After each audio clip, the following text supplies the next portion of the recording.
Test 3. Instructions. You will hear a number of different recordings, and you will have to answer questions on what you hear. There will be time for you to read the instructions and questions, and you will have a chance to check your work. All the recordings will be played once only. The test is in 4 sections. Write all of your answers in the listening question booklet. At the end of the real test, you will be given 10 minutes to transfer your answers to an answer sheet. Now turn to Section 1 of your booklet. Section 1. You are going to hear a conversation between an agent and a client. First, you have some time to look at questions 1 to 6.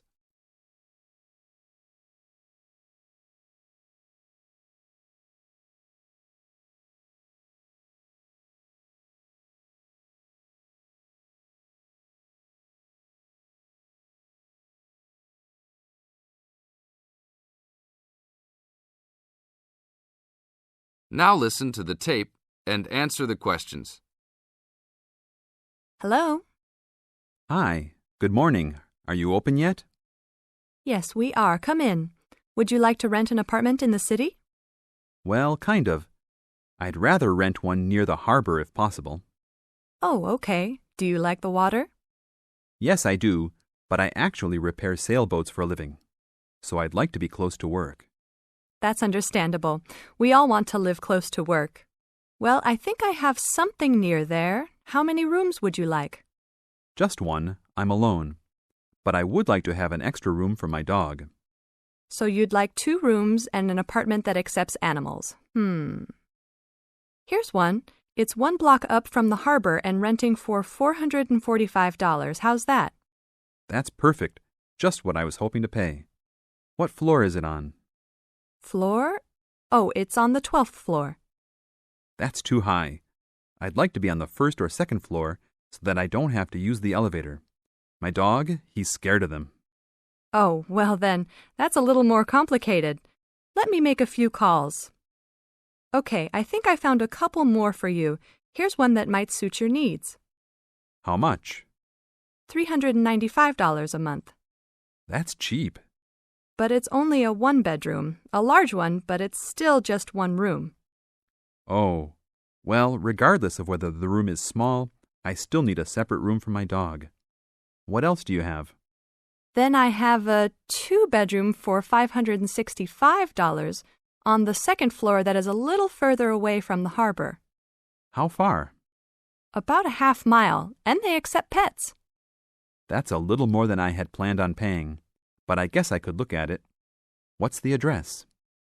224 Williams Avenue, Harbor Square. 224 Williams Avenue. Got it.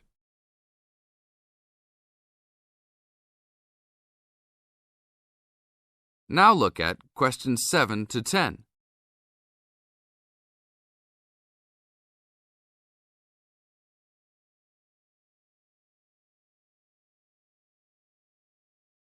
As the talk continues, answer questions 7 to 10. What else is included? Let's see, it has a washer and dryer, refrigerator and stove, a bed, dressers and shelves, and access to a swimming pool, game room, and gym. Ooh, I'll definitely take a look. Hi, how did you like it? It's great. I love the amenities, but the bed and furniture are awfully dirty. Can they replace those before I move in? Sure, that shouldn't be a problem. Anything else? Yeah, I didn't see anywhere to park my car. Is there a parking lot in the basement? Yes, there is. Would you like to rent a space? No, I'd like that to be included in the rent. Oh, well, I'll see what I can do, but I can't guarantee that. Do you want to take it anyhow? If those 2 issues were solved, I would love to take it. This is the end of Section 1. You now have half a minute to check your answers.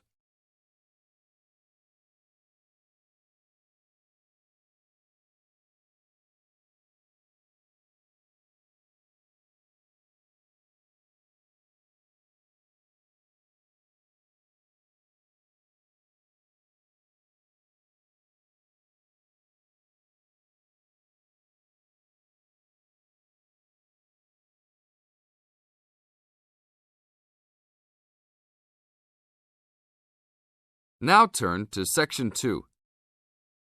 Section 2.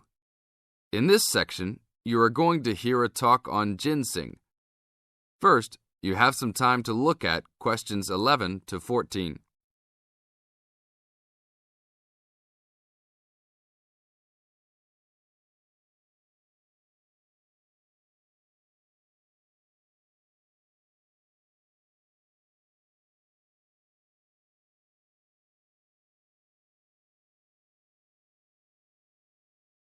Now listen to the tape and answer the questions.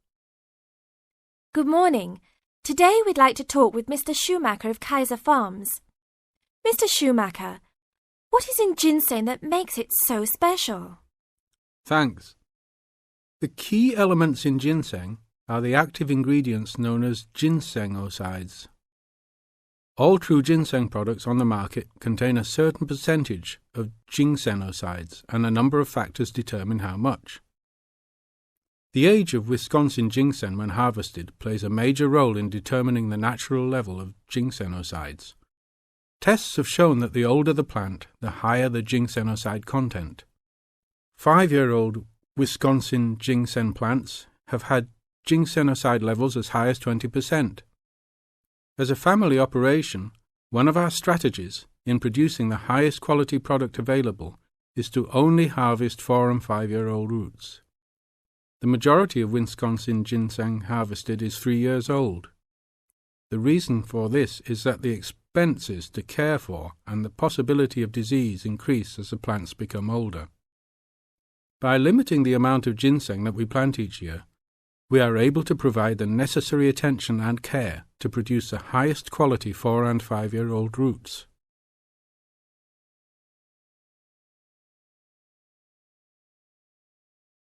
Now look at questions 15 to 20.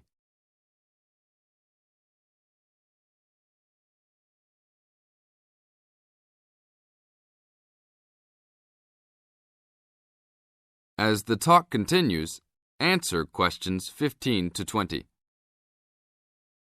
What is Wisconsin ginseng used for?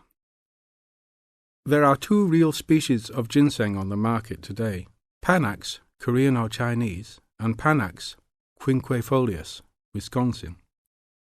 Since ginseng has been used for thousands of years in China, it is easiest to explain the differences in ginseng by using traditional Chinese herbal philosophy.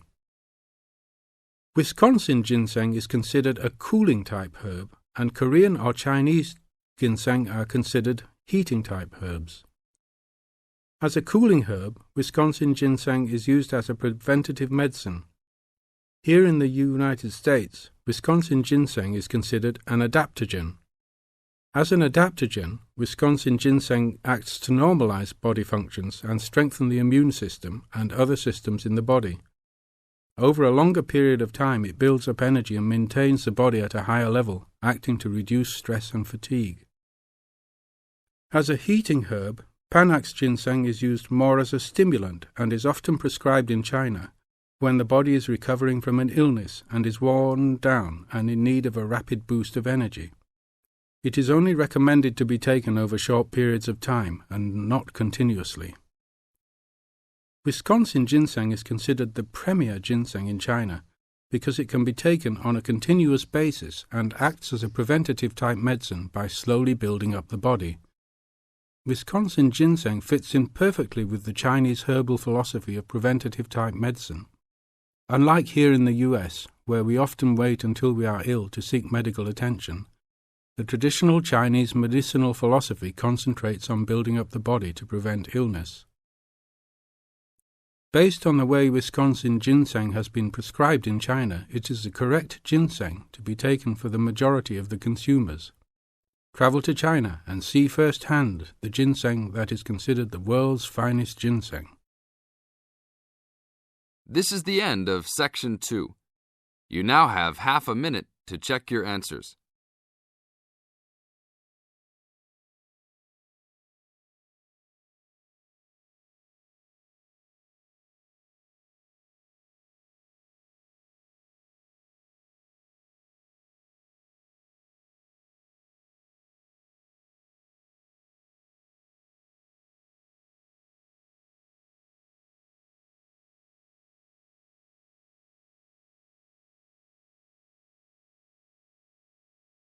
Now turn to Section 3.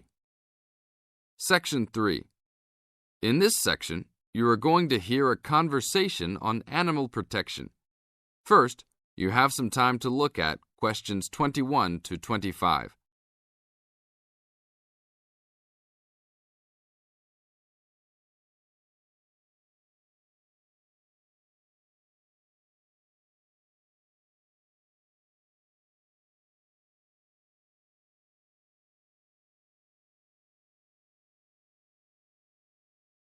Now listen to the tape and answer the questions. Thanks for joining us today, Mike. How did Baja California become a consideration for a condor release? Our recovery plan for California condors requires us to re-establish the birds in as much as their former range as possible. Baja, being the southernmost recent range for the California condor, works well in that they were only recently lost from the area, mid-1930s, and considerable habitat still remains. It is very isolated with very few people in the area. The mountains are spectacular, ranging up to 10,000 feet, or 3,000 meters. Our selected release site is at nearly 8,000 feet, 2,400 meters. Mike, how many birds do you envision flying free in this area, Baja, in the future? We will be releasing 4 to 8 birds on a yearly basis and will reconsider the situation when we have 20 birds in the area. What age do the birds have to be before moving them? That's a good question. Typically, we move them at 8 months to 18 months old. Birds are ready to fledge, or leave, from the nest at 6 to 7 months of age. In our current release group in Baja, we have birds as old as 30 months. It will be interesting to see how they behave. I expect that they will want to range more than younger birds and make it challenging for us to keep up. Is there a maximum number of birds a certain area can support?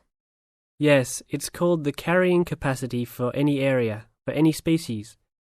In our case, our strategy to find that number is to saturate the environment to a level where we determine that the birds are showing difficulty either in finding food, behaviorally, or in survivorship. That level is greatly determined by the availability of food in the area and nesting possibilities.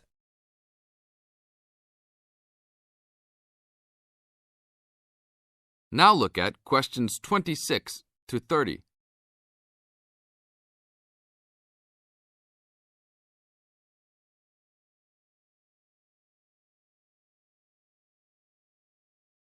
As the talk continues, answer questions 26 to 30. What do you hope to accomplish with this release in the long run? I expect that well within 10 years the condors will be flying north and joining birds already released in Southern California. Hopefully we will reach at least 150 birds in each of these populations within about 15 years. What would you say is the biggest contribution to the California Condor program's success? That would have to be the fact that we were able to breed the birds in captivity from the 27 birds we started with in 1987 to the 205 birds we have today. This is thanks to cooperation between the San Diego Wild Animal Park, the Los Angeles Zoo, and the World Center for Birds of Prey in Boise, Idaho. Are there any problems keeping track of and protecting your released animals outside of the US? Nope. We are using radio transmitters and will be using the new satellite and GPS transmitters as well. Which system is better? Using satellites. The advantages over radio telemetry are numerous. It makes it possible to keep up with the bird's flight without being led miles in a matter of minutes. It took the young condor only a week to migrate across the state, and with just radio telemetry, poor weather can keep a plane grounded, and not all roads are accessible to track them on ground. New technology will allow one to be able to track birds that are not accessible by plane. Also, it is a new way to gauge the effectiveness of reintroduction. How so? If a condor transmitter works properly, researchers will get a location every 10 days for about 2 years. Do you see an end in sight for the need to breed condors in captivity? Yes, that would be great. but it will take a while for us to establish the two wild populations and make sure that they are sustainable. Part of our recovery is to maintain a captive flock of 150 birds in various zoos around the country as a safety net for the future. This is the end of Section 3. You now have half a minute to check your answers.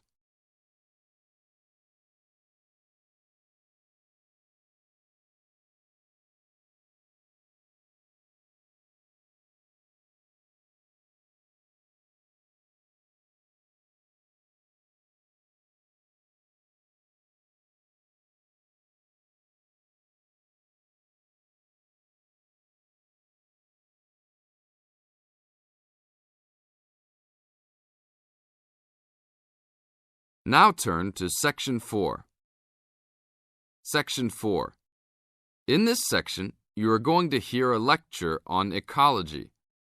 First, you have some time to look at questions 31 to 35.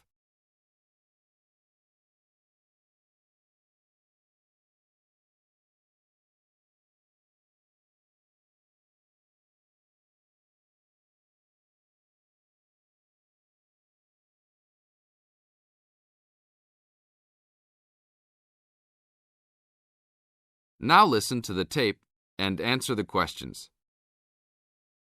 Good afternoon.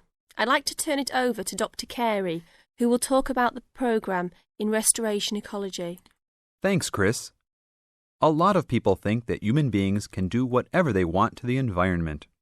But as Aldo Leopold taught, land is a system of interdependent parts which should be regarded as a community and not a commodity. Well, that idea has influenced what we teach here in our program, where students come from all over the world to learn about restoring native plant communities back into an ecologically natural state. This field is therefore a combination of formal science with practical applications, and that is quite attractive to many people. We have students, for example, from many different nations who come just to take part in this unique program. Our location is also quite unique. We have the world's oldest restored native plant community in Curtis Prairie at the Wisconsin Arboretum. Some say that this is proof that the science of restoration ecology was birthed in Wisconsin. Well, that may be oversimplified, but our reputation is strong. But students don't have to study prairies only.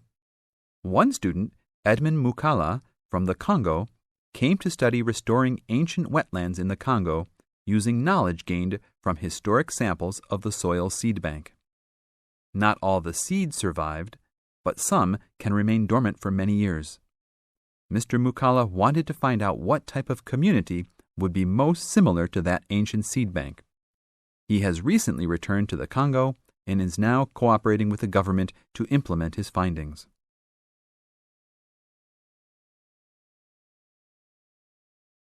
Now look at questions 36 to 40.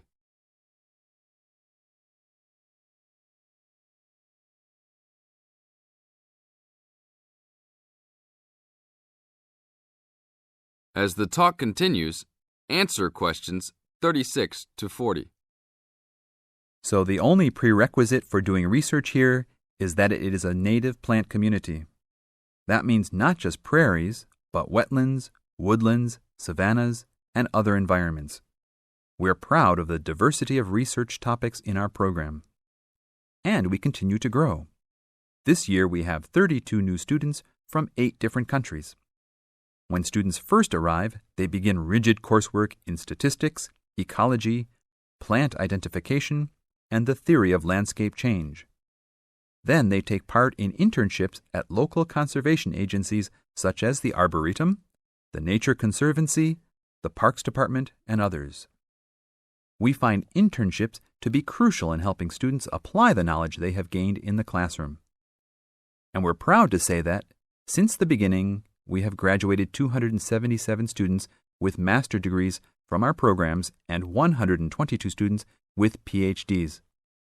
Some have gone on to bigger and better things. One graduate is now the director of the Worldwide Fund for Nature in China.